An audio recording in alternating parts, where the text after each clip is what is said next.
জাহাঙ্গীরনগর বিশ্ববিদ্যালয় ছাত্রদল সারা দেশ থেকে আগত ভর্তিচ্ছু শিক্ষার্থীদের জন্য দুটি সহায়তা কেন্দ্র স্থাপন করেছে। একটি সহায়তা কেন্দ্র মেহের চত্বরে, অপরটি রসায়ন এবং পদার্থবিজ্ঞান অনুষদের সাথে। আমরা সকাল 8:30 থেকেই আমরা ভর্তিচ্ছু শিক্ষার্থীদের নানাভাবে সহায়তা করছি। আমরা আমাদের ছাত্রদলের পক্ষ থেকে তাদেরকে শুভেচ্ছা উপহার হিসেবে একটি কলম এবং স্কেল গিফট করেছি। তো প্রায় 700-800 স্টুডেন্টকে আমরা কলম এবং স্কেল গিফট করেছি।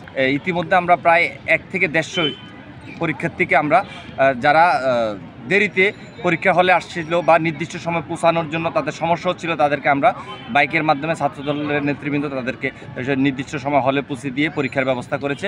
আর একটি বিষয়, আমরা হচ্ছে 7 দিন, আমাদের যতদিন পরীক্ষা থাকবে প্রত্যেক দিনে আমাদের একই কার্যক্রম অব্যাহত থাকবে।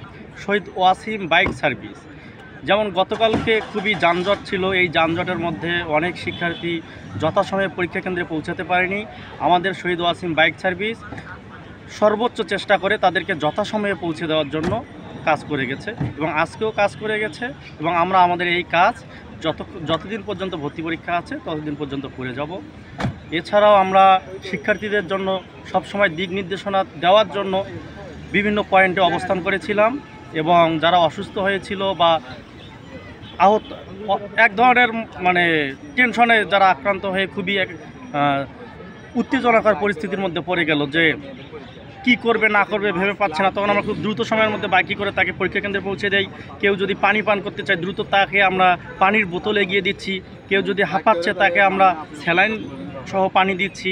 আমরা আমাদের সাধ্যমতো তাদের জন্য চেষ্টা করি।